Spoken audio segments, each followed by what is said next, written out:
Hey everyone, it's me, Language Bay. You're now rocking with the best. Welcome back to my channel. So, as you know, we're doing the language journeys, and today I'm here with Tasha. Hello. Hey, so it's nice to have you. Thank you so much for having me. My name is Tosha Bailey, and I am originally from Atlanta, Georgia, piece of A-Town down. And I currently live in Costa Rica. Right now, I'm on the Caribbean side in a small town called Awita. I've lived in Costa Rica for about a year, just traveling the country and trying to find like the place where we want to land. And my language learning journey, of course, at this point, you probably guessed, is Spanish. And I am I'm kind of at that intermediate level. And I would say, even though I thought that I knew Spanish when I landed here, I almost now just say my language journey has been about a little over a year. Oh, wow. I laugh Mhm. because I used to live in Atlanta. Okay, which Yeah. part were you in? So I live, okay, and I know it's debatable, right? So it's not really Atlanta to I was people in about to say now, Atlanta. is it Atlanta? Yeah, because they had a whole song about it. Right. So I was in Stockbridge. So I was in Okay. Clayton County. And I know that's not Atlanta, but for people who are not from Atlanta, I usually just say Atlanta. Exactly. And I'm one of the kind of rare folks of Atlanta who were literally born there. So I was born in Atlanta. I traveled around and then moved back in 2007. And yeah, I lived in Atlanta. I moved here from Midtown Atlanta. Oh wow, okay, okay, cool. So and it's so funny, one of the last ladies, I think she is from Atlanta, the lady I interviewed before, she's living in Mexico and she's also from Atlanta. She went to GSU. Well, wait, is GSU Georgia Southern or Georgia State? I'm sorry, I forgot. Well, it's funny because it could go either way. So it's Georgia State University, usually for GSU, but then there's also Georgia Southern University. So it's a difference in a mascot.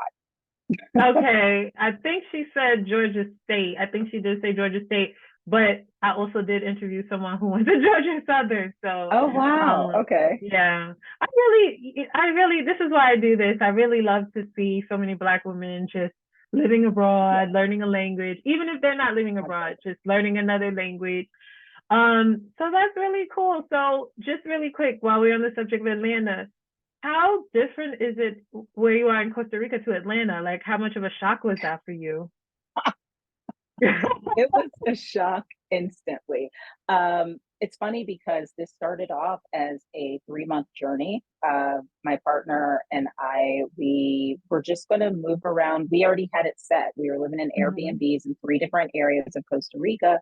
And then we were actually just going to move back to the States, and then just kind of go back and forth, like maybe spend 3 months in another country, kind of do the back Mhm. and forth. And when we got here and we just started after that third month, we're like, or in the middle of that third month, we're like, well, let's try over here. And then somebody's like, oh, wow, you guys should try and live over here. And we're like, okay, let's go over here. And with the same suitcases and about the same amount of stuff and clothing and Mhm. everything that we had for a 3-month journey, that has taken us to now over a year. We've lived on both coasts. We lived in very small towns. We've lived in the city. It's been a whole journey. So the culture shock of it, because we started off in a very small town where not a lot of English is spoken. My partner's Cuban, so that makes it a little bit easier, to kind of like acclimate.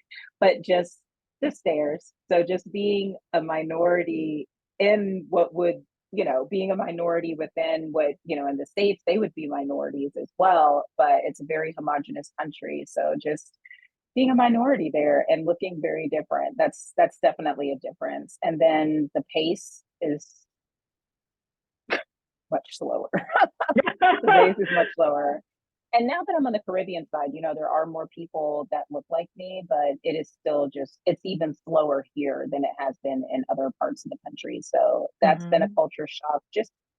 But then also just how much more relaxed I am. And I tell people all the time, they're like, "Are you ever coming back?" And I'm like, "No, we are not." Because there's just, it's hard to explain, but what I try to tell folks is there's just a lot of things here that I just don't have to worry about from when I lived in Atlanta. And I was already pretty relaxed and low stress, but it's just like a next level of just woosah and calmness. So that has been amazing. And the food is very different as well, in a good and in a not so good way. But Costa Ricans do not flavor their food. No one will ever say that they have the best food Wait, ever. what? Really? Yeah, the Caribbean side is a little bit better, but it's basic seasonings. Like everybody's always like, why is the food so like lacking flavor? And they're just not known for their cuisine. So Really? Mexico definitely hands down has that. Yeah. You gonna get these rice and beans and you gonna get salt, pepper. Whatever. Yeah. Oh, Yeah, no, wow. that's usually it. So like they'll chop up, onion, garlic, all of that stuff, but the seasoning is typically salt, pepper, some complete seasoning here and there, but it's not a very flavorful cuisine. But on the other hand, I have not seen a single label, even with some of the same things. Like you can get a Coca-Cola here. It's not going to have high fructose corn syrup. It's going to have sugar. So I haven't seen high fructose corn syrup on anything. The Mm. labels are completely different. The food tastes so much better and has a lot more flavor. So, vegetables and fruits and things like that. So that's been a positive for sure.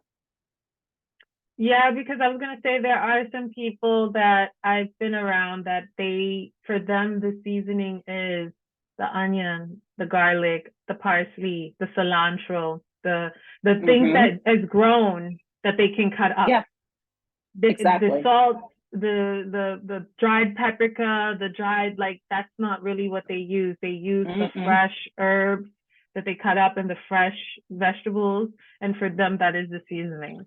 So that's Yes. interesting. That's really interesting. Yeah.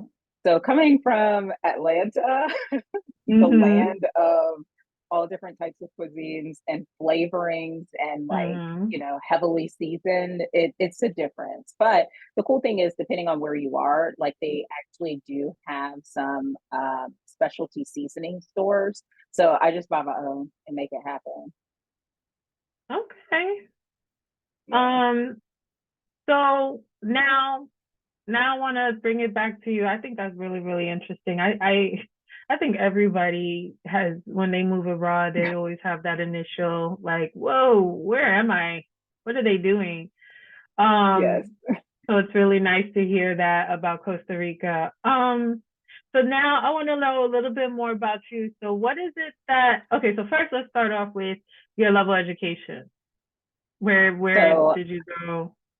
I went to college at the University of Florida, go Gators, in Gainesville, Florida. So I have a bachelor's degree from there that has nothing to do with what I do in real life. So my undergrad is in forensic anthropology and criminology. Oh, that's so interesting. Mhm. Okay, and so what do you do? I am a health coach. So I guess a little bit of it is used because I do know the human body very, very well.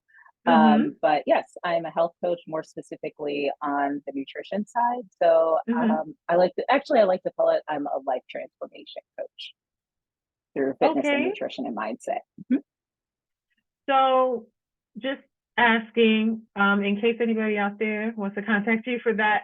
So when you say you're a health coach, what's Mhm. an example of what, like, just so they can visualize what exactly you do? Like, I know like there's one in one of my groups, she specializes in womb issues, like Oh, okay. creating a nutritional plan to shrink fibroids and stuff like that, for example.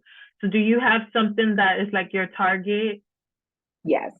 So it's going to sound crazy, but my specialty is weight loss and life transformation. So when I say life transformation, it is absolutely changing the way that you think about food, that you have a relationship with food, and actually learning how not to weaponize food. What I mean by that is instead of eating your feelings, learning how to process that.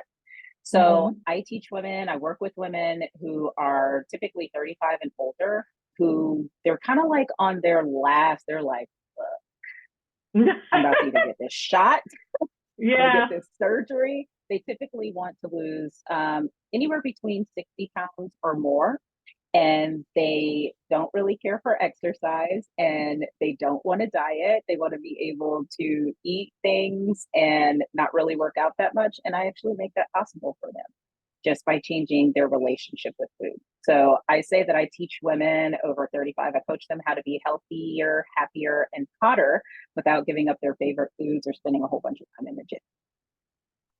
That's really, really good. Okay, so guys, if you, cause I'm with it, honestly, if I could just, even though I will say that I've been seeing a lot of stuff on YouTube coming in my feed about like, healthy choices. So I do have that mind shift. But there are some people that's like, no, I want to eat my Cheetos. Like that's it, and that's all. I want to eat my Cheetos and lose the weight. How do I do it? And what I say is that like it's interesting because people never believe me, and then they're just like, oh wow, you were telling the truth. Like nothing is off limits. Nothing is off limits. But what I tell people is that you can't have all the things in all the quantities all the time. So Right. when we work together, what they understand is just like you learn your favorites, the things that you're like if Cheetos are your, I eat Cheetos still. And I'm not going to pretend that it's a healthy food because it's not, but I eat Cheetos. One, it's hard to find Cheetos here, but I eat Cheetos, when I did, like it was maybe like once a month. So you don't have to turn things down. You just have to refocus. Why are you eating the Cheetos? What's that all about? Is this, how are you incorporating Cheetos into a meal? How often are you eating the Cheetos? And what are your goals? So I have helped people lose 100 pounds or more. And even someone who had a weight loss surgery, she lost more weight with my method, us working together, than she did even with her weight loss surgery with her lap band. And she ate burgers, fries, Cheetos, nachos. But I'll fill you in on the secret. The secret is also I teach them how to cook their favorite things in a healthier way, but that still maintains the Oh, flavor. oh, this is Yeah. nice. Now, bonus question. Mhm. Have you done this work in Spanish? Do you plan to do it in Spanish?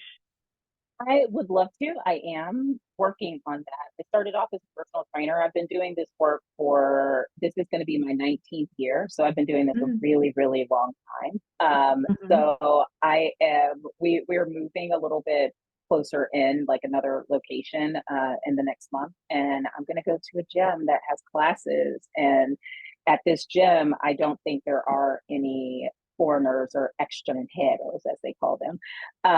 So I will be, I'm gonna learn the body in Spanish, learn the exercises in Spanish, and there's enough that I can talk about because when people ask me what I do, there's enough where I can talk about nutrition in Spanish. Yes, definitely nutrition. Yeah. So in the Yay. future, yes. That's good. I think that's good. I think you only end up helping more women. So, Exactly. And especially, I'll just add this in. There are, especially when we're talking about Latino communities, even African Caribbean communities, a lot of times they feel that their food isn't healthy. Like I've heard that a lot from clients I've had from the Caribbean or Latina clients that I've had. They're just like, oh, well, I know I'm gonna have to give up my food. And I'm like, you do not have to give up the food of your culture. Like that is more of just kind of like the Europeanization or the whitewashing of nutrition. I'm like, no, you can incorporate patacones and you can incorporate your arroz con pollo into a way to where you can also be healthier but not have to give up the foods of your culture. Absolutely not. that's really, really comforting to hear, I think. Yeah. Um, so now, so we've gotten into education, and the reason why I asked this is because I like for everybody to have a sense of, oh, okay, because there's always somebody a different person will resonate with, like, oh, I got a bachelor's in that too, or Mhm. oh, I went straight into whatever from high school too, or whatever the case may be. So, and then I also ask about the promotion of the professional stuff, so you can also promote your stuff, but then also people can see like, oh, okay, people are doing things other than the traditional 9 to 5, and Mhm. so I just want everybody to see so they can resonate with somebody. Yeah, That's basically why I ask these questions, just in case you're of wondering. course. So with that said, were there any opportunities that you felt like you were either able to take advantage because of Spanish, or like maybe there was an opportunity that you were able to take advantage of and then it helped you deepen your knowledge of Spanish, like any kind of out of the box opportunities? Definitely. And it's mainly been with interpersonal relationships. So, like I said, my partner is Cuban, he speaks Spanish.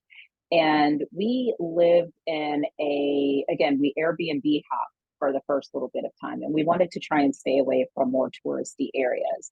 And even though I took what, like 3 years of Spanish in high school, 2 years of Spanish in college, all of that stuff, when I landed here, I thought I knew something, nothing. What they teach us, I am like, oh wow, like I know really not that much about the language. But one of the Airbnbs that we stayed in, there was a host family that was right next door. Interestingly enough, they did not, there was one person in the family that spoke enough English, and he was not the main person of contact. Mm-hmm. But we were living right next door, and it was such a beautiful thing because the main house manager, it was her family's property. She was trying to learn English, and I'm working through my Spanish. And so a lot of like we cooked together. She showed me how to make tortillas. I learned how to make gallo pinto, which is like a big, like a Costa Rican dish here. And it was really cool because even though there was a little bit of a language barrier, we were learning both at the same time. So she would give me something in Spanish, I would give her something in English. And Mm-hmm. we, to this day, like they're like family to us. We've gone back to Oh. visit them. We spent Christmas with them. And as my, understanding of Spanish, what I can speak and what I understand has gotten better. Like it's just deepened that relationship. So they're like family to us, which was really, really cool. And even where I am now, we're actually house and pet sitting for friends of ours.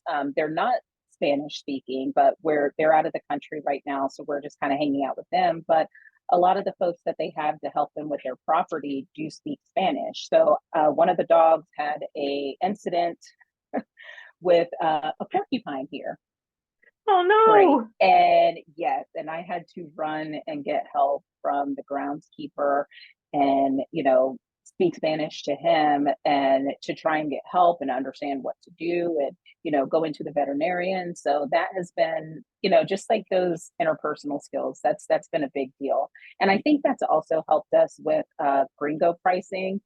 We don't Mm-hmm. really experience that at all. And I think it's Really? because, like, yeah, when we leave the house, we don't speak English. And I know they know that I'm not from here, of course. And I'm not going to say like my Spanish is that this amazing accent level, but I think it's just the fact that I can understand them, that I can communicate, that, it's just we haven't experienced that in great detail. Mhm. And like Yeah, most of those complaints that people have, we just haven't experienced that here. that's good. That's a blessing. I know that in certain countries that does happen where um they give you the pricing and you know, like for me, I'm not used to haggling. I don't really want to I haggle. don't, yeah, But exactly. I know some places that's what you do. They want to do that. That's what they do. So it's Mhm. like, yeah, you pay it, but it's kind of like, okay, but they did want to have that back and forth. And then some places is like, they already kind of built it in the price with the expectation that you're going to haggle them down some. So, Yeah, and I think, I don't know. I think it's, I don't know. I think it's I think it's to be unfortunate sometimes. expected. Yeah, yeah. And I mean, like, if you're in a developing country, I mean, my personal belief on it is that, like, if you are in a developing country, especially like in a touristy area, like, yo, I don't blame you because this is your opportunity to get a little bit of a come up, but Right. it doesn't really seem to have, like I said, we really haven't experienced it. There have been times I've been short on money and they're just like, just take it, don't worry about it. Like that kind of thing. That's Mm-hmm. happened more than, someone trying to be crazy with it. So that's, I just consider that a blessing. I'm friendly. And I even tell them like, look, I'm still learning. And they're just like, oh no, you're doing great. And I don't know if it's just the appreciation of trying, but so far so good. I think it's probably that they appreciate. I think it depends on the country. I think it depends on the country, the region. And then I also think this might be a little controversial for people watching, but I also think it has to do with your passport too, because I will say Definitely. that there's been times where I know for a fact things would have not gone as smoothly if my passport was a different color. Exactly. And I do agree with that. And I'm going to take it a little bit on another side of controversial, because I don't hear about it happening as much with darker hued folks. I'll just say it like that. Like, when I hear people complaining, it's usually lighter hued, Europeans, white Northern Americans that are just, they're doing this to me. And I'm like, I've been in the same area and have shopped in some of the same places. And I'm like, I did not encounter that. So I don't know, but just saying. I understand. I understand. Um, so with that said, with the experiences you have, so how did you ever feel like, because you said you went to school, you learned it in school, but when you got off the plane, you realized you really weren't as prepared. So with that said, when you realized you weren't prepared, did you feel like intimidated to try to speak, or were you just like, you ready to speak, you just wanted to learn? Like what was your mind frame around Out there. that? Like I was, like I said, they give you this, in my opinion. And I mean, I lived in Orlando. That was where I learned a bulk of my Spanish. And then again in Florida. And I just felt like I thought that I was ready. And I Mm. definitely, for the speed, for the dialect, and this is a really smooth dialect. Like Costa Rican Spanish, it's considered one a good Spanish to learn, because the dialect is pretty it's, I mean, because I've been to Panama a couple of times now. It's not Panamanian. Like, it's not as fast, it's not, or even Cuban. They don't cut off, endings and Yeah. stuff like that. So it's a very neutral, that's the word I was looking for. It's a very neutral Spanish and a good one to learn. So even with that being said, and it's not super fast, still when people were talking to me, like, I did not really understand what the heck was being said. So it's funny, because I was talking to my guy about that just a little bit ago. Actually, I think it was yesterday. I said, remember when like anybody would talk or they would ask me something and I would just be like, I wouldn't even try. I wouldn't even try. He would order for me. Everything just kind of went through him. I'm just like, what they're saying. You know what to say back, right? And all of that. So I completely depended on him. And I was really afraid. And I did take some language classes. It was Mm-hmm. very much like high school. Like, I don't feel like it was very helpful for me, unfortunately. So I was with him for 2 months taking private classes, and I realized, like, I still didn't know how to order food. They knew I was going to Oh be here for wow. a bit. Yeah. So they were teaching me all this grammatical stuff. And I'm like, I don't know practical things. So that was really scary to me. And so I just kind of took it into my own hands. I signed up for another self-paced language learning and just started diving deeply on my own. And that's been my process. And it's exponentially very, very different in a very quick period of time.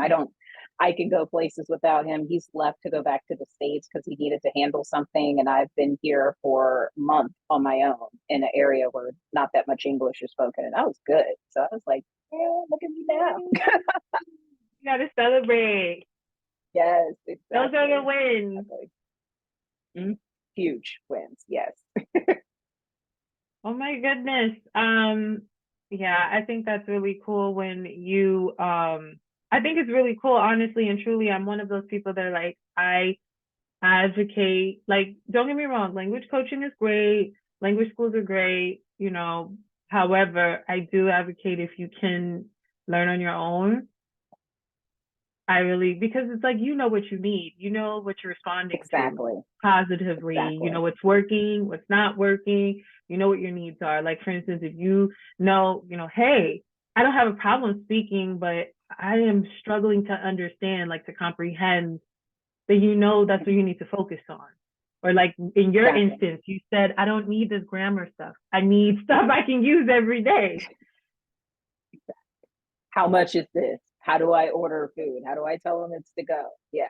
So that it was more of the practical. And then I just got more, and he was very helpful. Like he is, I don't know. He doesn't really, we do practice together more now, but I think it was just like I had to get to a certain point before we could even talk to each other, because they would just be like, what did you just say? That kind of thing.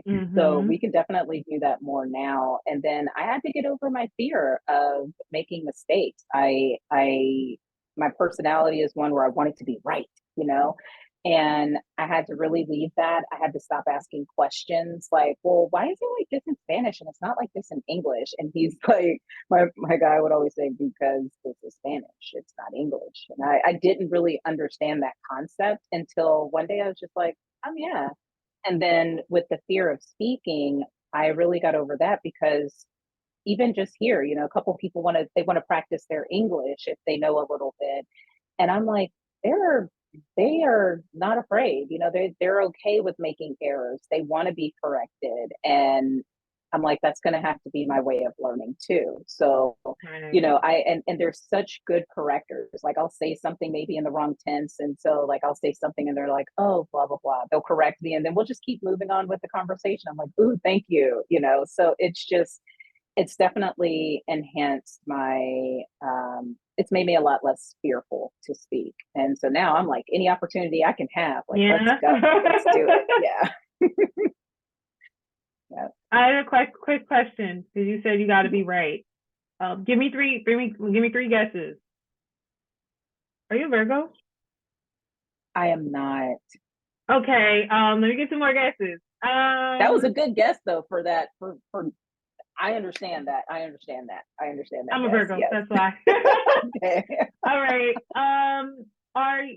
This hard, because that was very Virgo-ish the way you said it. So with that Mhm. said, are you I know that people are like, this is not language related, but I got to do it.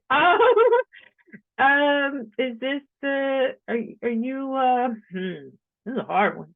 I would say, wait, my second guess is, you Sagittarius? Nope. I know that's not typically, but I got a Sagittarius rising. I know sometimes we got a smart mouth, but I'm trying to And see. and I will say this because I'm Okay. a little bit different from my sun sign. I will say that I've had a lot of personal development. You've had God, a if lot you of guess it personal after that, development.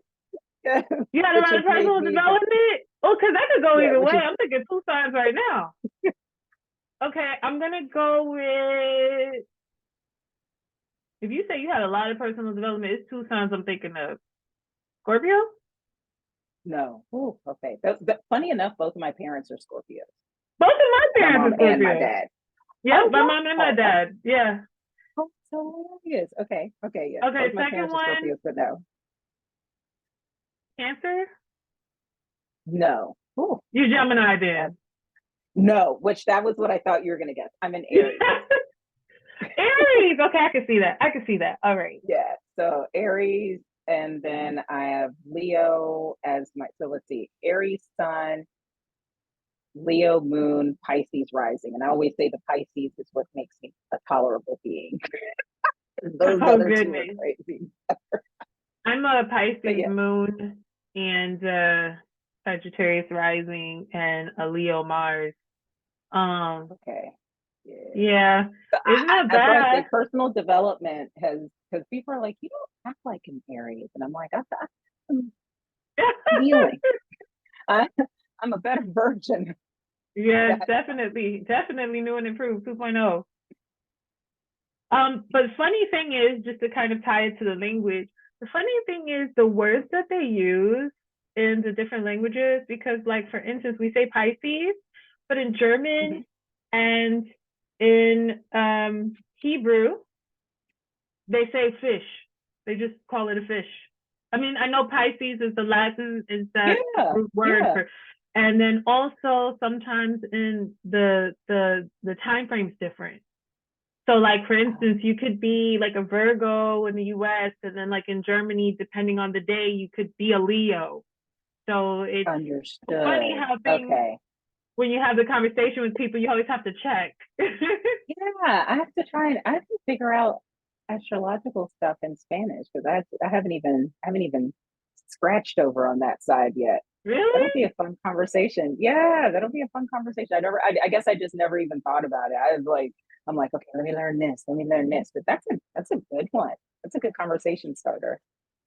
I'm gonna tell a story. I think the people might want to hear this. So Yes. I have a funny story. So in German, the word for Virgo is also the word for virgin, Oh, Jungfrau. So it's the same. So it depends on the context, how you use it, that you know what it means. The reason I tell you this is because I had when I had this other job and I was on a business trip and my boss had to book my ticket back because there was an issue with the flights getting canceled, whatever.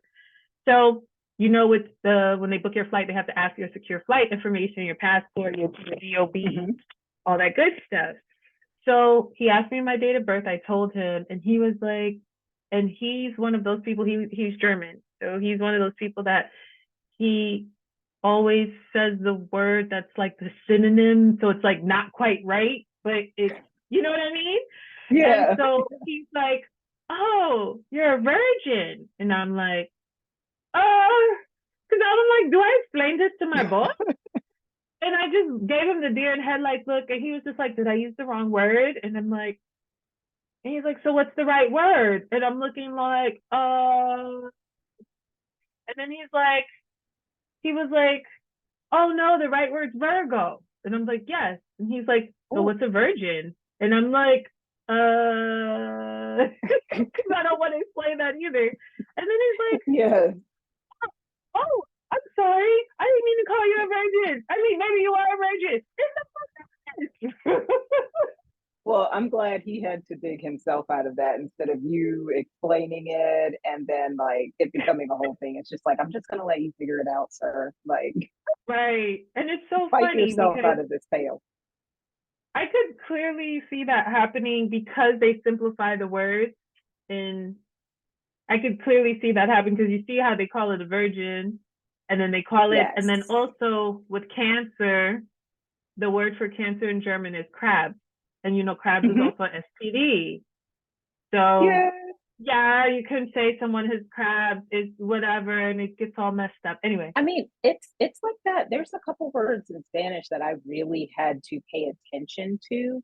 And Mm-hmm. then also just knowing regionally, just things that seem so innocent, like one thing could be one, and then you say it to another person and they're just like, what? You know what I mean? So, like for instance, one that used to throw me off was cabra and cabron. So cabra is a goat, right? So people say, oh yeah, he's the goat, blah blah blah. But then cabron is more like it's a little bit more vulgar. It's kind of like bastard or MF and all of that. And sometimes I would just be like, oh, he's a cabron, and people are like, Oh and I'm my like, gosh. oh, and then my guy's like, wait, no, it's cabra, cabra, and I'm like, oh, my bad, so just Oh it my it it, it gosh. and then even I know with what he has told me, like papaya, papaya, in it's usually the fruit, but then in other countries, papaya is like woman nether regions, or you say bomba, and that could be papaya, but then you could say bomba in another place, and it's women nether region. So yeah, yeah, it's very much learning regional things, and Oh. those words that are super close can be a little crazy because one of the ones initially was soup is sopa, but then toad is sapo. So sometimes I was just like, yeah, I want to eat soup. And I'm thinking soup, but then I get it mixed up and I'm like, I want to eat, sopa. I'm sorry, sapo instead of sopa. And then you kind of get the look and it's like, oh man, I did it again. So just certain words that sound the same. Caballo and cebolla. Cebolla is onion. Caballo is a horse. So sometimes it's just like as your mind is learning and they're Yes. so close, you're like, oh, and people just look at you weird, or they frown, or they get upset. And I'm like, what did I just say? Oh man, that's not that word. That's this other word that's super close to it. Hmm. So that has been, yeah, I've gotten better with all three of those because you learn in context. You're like, oh yeah, we will not make that mistake again. Right. I think that's the best way. They always, I know it's so cliche, but it's the truth. Like, because once you make the mistake, you make it once, maybe twice, it's like seared in your mind. And you're like, oh no, I'm not Yes. going to do that again. Mm-hmm. Exactly. Exactly. So, besides, I know you felt intimidated to speak at first. You were scared, but not, then you overcame that. Did you have any other struggles with learning Spanish? Like anything else that was like, oh, this is such a struggle? And if so, like, how did you overcome it? I think also just understanding people because, some folks speak really, really fast. Some folks don't, or even just I've made friends here that are tico, as Costa Ricans are called, tico ticas. So just even texting them, sometimes it's, instead of where they would say like que, Q-U-E, they'll just put a Q. Or, just like some of the shorthand in text. I'm like, wait, what? So it's just like learning, this is just how they write. And then I'm just trying to figure out like what that means, that kind of thing. Mm-hmm. I would say definitely understanding the speed and the way different people spoke. When we moved here, it was, we still had to wear masks sometimes. And what I've realized for me is that I have to like, I don't know why, because it's not like I read lips at some amazing level, but like if I can see your mouth moving, I feel like I can understand you better. And so with the mask or with like the heavy plexiglass that were up in some stores. Like I just couldn't understand them very well. And then I would start to sweat. I'm getting nervous, especially if I was there by myself, because I'm like, I don't understand. And they didn't know any English. And so then I'm in Mm-hmm. like in this predicament. So it was really what I started doing was a lot of and I still do this every morning, comprehensible input. So I listen to Spanish podcasts, either where two native speakers are interviewing each other. I listen to different stories in Spanish so I can hear different dialects, whether, there's not a lot of Spaniards here, so to speak, but just to hear, like I'll listen to folks from Nicaragua. If it is somebody from Costa Rica, I do try to consume a lot of that kind of stuff. So I watch a lot of YouTubers in Costa Rica, a day in the life of, or some of their travel channels. So I can pick up on some of the different ways that words are said and the speed and the dialect. And that's been super helpful, as well as listening to music. So my whole musical taste have shifted and I've listened to a lot of music in Spanish, and that's been very helpful too. And so, what's basically some of your favorite, since we're on YouTube, I guess we'll talk about YouTube. What's your favorite YouTuber for the comprehensible input? Ooh, some of them are educational ones. So I really do like Dreaming Spanish. That's one of the Mm-hmm. ones that I follow. Um, when we talk about specific YouTubers, it's kind of funny because I'll just put in something. One of them is a lady from, actually, let me go back. One of them is a travel guy Mm-hmm. and he goes to different countries. Let's see, what is his name? Oh, it's Area Vlogs, and he just goes to different neighborhoods. But I like his stuff. Así en Costa Rica. Um, I learned a lot with his stuff too, and then learn about other Spanish YouTubers, and then some folks.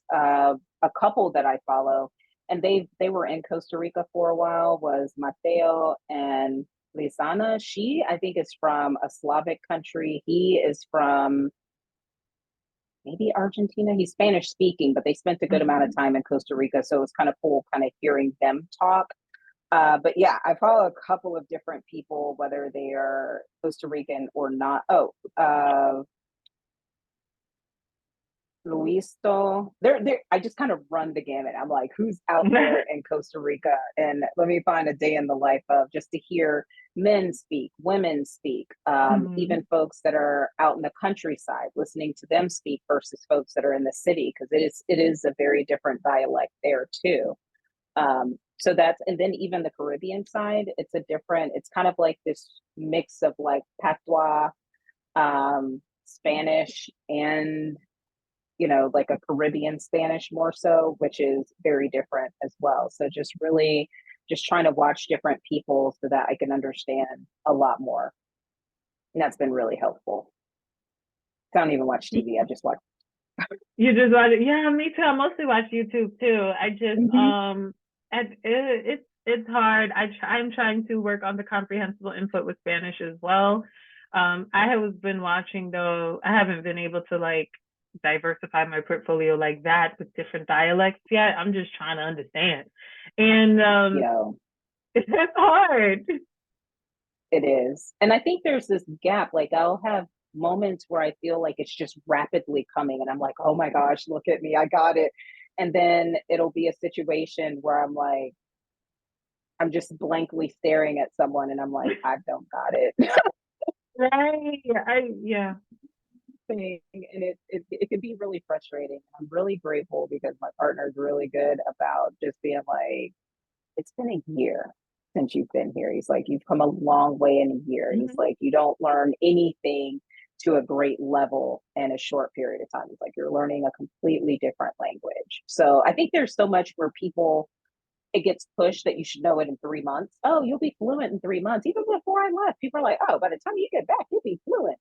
And when I wasn't, I think I was starting to panic when I got to that second month, but it just doesn't work like that. And so I've kind of let that go. And I think just not having that kind of timeline expectation pressure, I'm just having more fun with it. And that I feel like I learn more and faster that way. This is the thing though. I don't think people fully understand like the concept of fluency because I think people hear the word fluent and they think native speaker or like a native, close to native speaker. And that's not always the case because you can have Yeah. situational fluency, which is something Mm-hmm. I had at one point. You could have like be able to have like basic conversational, just basic conversational as long as it doesn't get too deep or whatever, then you can have, like the everyday conversation, like, oh, I went to the Exactly. store, I did this, then you could have like more advanced fluency, you could have what they call professional working fluency. So you could have a job and be able Mm-hmm. to function in your job. Like there's different levels to the fluency. And I think sometimes we stress ourselves out, not even realizing that there's different layers to fluency. Absolutely. And I didn't know that. I don't think that that really gets discussed at all, much less a lot. That wasn't something, the way that you broke that down was perfectly because those are some of the different stages of it. And I didn't hear anything about that until I was already here. And I would say probably about like the fifth month where people are like, because I was getting really frustrated. And even my guy, he's like, I mean, yeah, you speak English at an, that's your first language, you're at a native level, but he's like, you don't know everything. He's like, I don't know every word in Spanish. He's like, you don't know every word in English. And I was like, oh, yeah. So, he's like, because he kind of really tried to stress that to me as well. There's different levels of fluency. And yeah, I think that needs to be talked about more. Because if I'm in a restaurant, I got restaurant fluency. Absolutely. Yeah. I can order anything. If I'm in a grocery store, of course. So a lot of those situationals. And then I would say that I am at a decent conversational. Sometimes I can't articulate myself well, but I can understand pretty much 85% of what's being said to me. I'll still get tenses wrong, especially like the past. Oh my gosh. But yeah, I can still communicate back to where we can have a good conversation. So that's where I'm really pushing myself a lot more, is to start more conversations with people. Okay.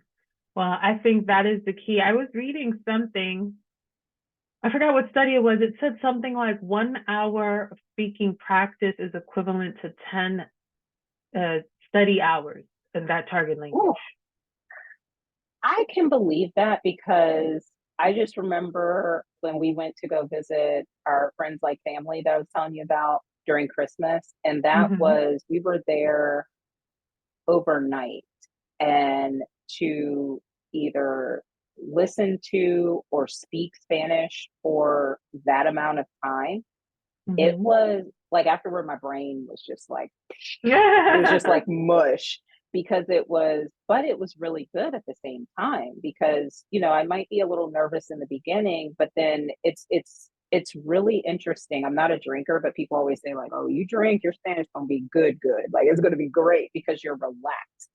And it did get to a point where we were just there and it was just like things were flowing and it was like this beautiful thing. And I'm like, who am I right now? Like you know, we can communicate so much better than we Mm-hmm. did, even a year ago when we met them.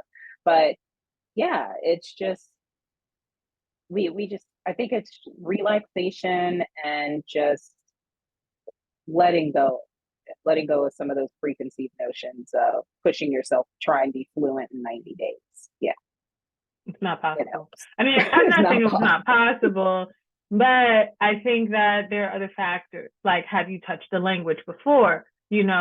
What are your cognitive abilities? Because there are some people that, they learn languages very quickly because Hmm. that's the way their brains are wired. Maybe they don't learn other things quickly, but they have a thing for languages, just like there's those people who are really good with math, you know, Yeah, there's a lot of factors that go into that because it's easy to say, it's easy for me to pop up fluent in Spanish in 90 days because I've been touching the language since I was a toddler. So, of course, if I pop up hmm, and say, oh, I learned in 90 days, but nobody knows that backstory, yes, you get what I'm yes, saying? yeah, So, yeah, it's really easy to compare yourself and think, oh, this person did it in 9 days, but do you really truly know the backstory of that? yeah. And I just remember when I used to try and go in those blocks of time, like you were talking about, like I would try and study for like 3 hours and I wouldn't retain anything, you know? But then I have it in the background, I listen to a lot of different podcasts and things like that. And that makes it, a lot of that comprehensible input. And then I have a Mm-hmm. couple of podcasts that I listen to where I repeat things backward, little programs like that where I'm learning as well. And yeah, you don't need blocks of 3 hours or something like that. Like you said, just kind of practicing here and there, listening to some things here and there, I retain a lot more, and There just was using one it pod frequently. Yeah, I was gonna say when you mentioned repeating back, there is one podcast that I used to use. I used to power commute to work, and it's obviously easier for you to repeat back when you're in the car by yourself. But I forgot what is it called? Not Coffee Break Spanish. That's a different one. I think I just remember Oh, his name was like I want to say like not Miguel Pejus or something like that. But anyway, so basically he tells a story, he says some phrases, gives you time to repeat it back. They'll tell the oh, story, ask the question, and then gives you time to formulate and respond back. And then after a certain amount of time, if you don't respond, well, obviously, like if you don't say anything, yeah. he's gonna say the right answer. And so it's Ah, kind of like that's getting fun. speaking practice, but without the immediate Yes. feedback. I forgot.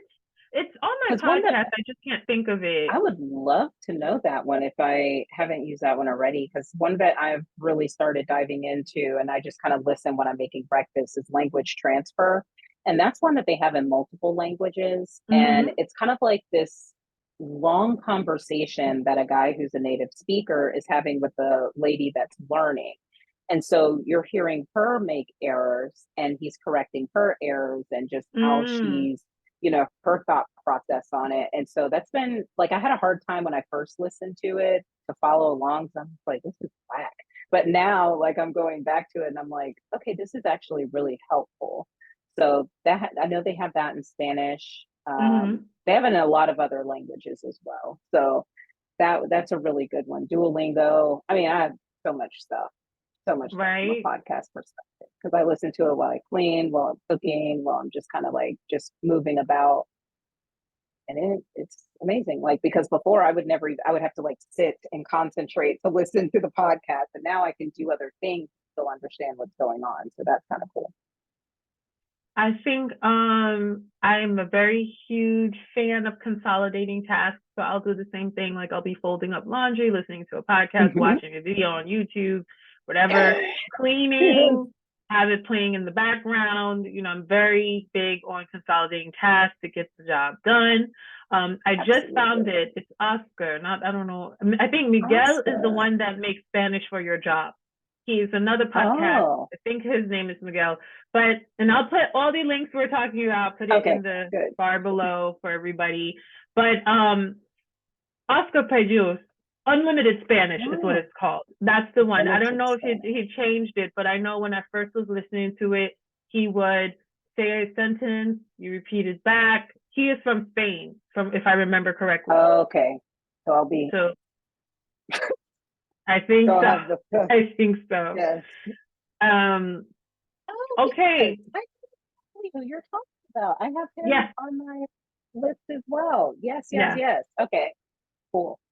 Yeah, so guys, I'm gonna have all these links we're talking about in the description bar. Finally, I couldn't say it, description bar below. So then now we're gonna wrap it up. So then my next to last question is gonna be, what are 3 tips that you can offer someone else who's learning Spanish or another language? I would say learn phrases. That was a game changer for me. Instead of just trying to learn a bunch of words, because I thought, if I learn 2,000 words in Spanish, like I'll be ahead of the game because, they say 85% of whatever. It doesn't work like that because the words aren't always literal translations. So I would say learning phrases has been super helpful. And I learned phrases for restaurant situations, learning phrases for, just kind of what do you do, what you do throughout the day. Another thing that has been really helpful, which is Mm-hmm. also maybe a little weird, I talk to myself in Spanish a lot. So, but when I'm thinking, like when I'm cooking, I'm like, how would I say this in Spanish? What am I doing? And so then I'll go through a process. Oh, I'm cooking. I'm in the kitchen cooking. I'm in the kitchen cooking this. And then if I couldn't figure it out, I would look it up so that I know how to say it. So I talk to myself a lot in Spanish. When I say something in English, then I'll think about how do I say that in Spanish? And that can get you ready for a lot of situational things as well, because you're typically kind of doing some of the same stuff over and over again throughout the day. And then I would definitely say comprehensible input. That was a game changer for me because I did want to speak a little faster, but sometimes you don't have even, it sounds weird, but the language to speak with or to Mm-hmm. practice that. So just hearing I have a last one too, but hearing how things are said, hearing the context of it. And then the last one, the bonus one, there we go. I would say is learn the freaking alphabet. Oh my gosh. Like Okay. learn the alphabet. I brushed over that until I was asked when I was signing up for a gym membership how to spell my name. And I'm like, oh shoot, I don't know how to spell my name in Spanish. Ah. Because it's not, Tosha. It's the letters are pronounced differently. Right. But then when I really did get the alphabet down and the vowels down, you can literally pronounce just about anything. So that really did open up learning how to pronounce things a lot better. Yeah. And if I could add a bonus, not only learn the Bonus, bonus. alphabet, the bonus, not only learn the alphabet, but see if you can learn like the phonetics. So like like A for apple, B for Bravo. Like if you can Yes. learn that as well, because sometimes people don't quite, especially over the phone, you're trying to spell your name, you have a foreign accent. Sometimes they're not understanding it, or maybe you're not understanding them. And so That's also, I Exactly. suggest that. That's a really good suggestion. Yes. Yes. Yes. All right. And the last question, how can we keep up with you on social? And I'll put the links Ah, below, but you can tell us as well. okay. So my social media game is lackluster at best, but I am on Facebook. And if you just want in general personal Facebook, it's Tosha Bailey, TOSHA BAILEY. But then under my business, it is The Mix, MIX, Edu Kitchen, EDU Kitchen, and Fitness. So I am getting a little bit better about posting on my page. I have some great things coming in terms of a group program that I'm launching. So I've been working a lot on that. And then just getting back into my free Facebook group for women that's called Healthy, Happy, and Hot. So Healthy, all of happy, and hot? those. Okay. That's what we're doing over here. We're getting healthy, Okay. happy, and hot. Yes. All right. Okay, I'm here for it. All right. So there you have it. Thank you so much for coming on. Thank you for Um, having me. no, no problem. Hopefully, I'm sure this resonated with someone. I'm sure there's somebody out there who identified with some of the elements of your story and it gave them a little bit of a push to continue their target language. Keep going. Um, So basically, just to end it all, you guys know if you want to join the group, you know we do have the group the for the Black women who are passionate about language. It is a mutually inclusive event. You must be Black and you must be a woman, Black woman at the same time to join the group. It's a safe space for Black women. So it's on Facebook. It's under BGLL Forum. Otherwise, if you like this video, please hit the thumbs up button. If you didn't subscribe, what are you waiting for? Please subscribe. And then also hit the notification bell so that you get notified each and every time that I drop some more heat. And until the next time, bye. Bye.